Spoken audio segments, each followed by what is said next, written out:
to unfold. The first step is to loosen the bevel lock knob.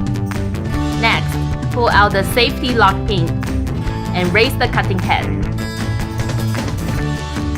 Then tighten the bevel lock knob. Loosen the miter handle and pull out the positive stop lock lever. Then turn the table to 0 degree on the miter scale. Last, tighten the miter handle. How to fold. First, loosen the miter handle and pull out the positive stop lock lever. Then turn the table to the right 55 degrees and tighten the miter handle. Next, loosen the bevel lock knob. Pull out the safety lock pin and tilt the cutting head down. Last, tighten the bevel lock knob.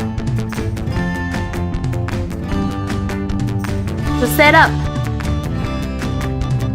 put the folded sole in the support base.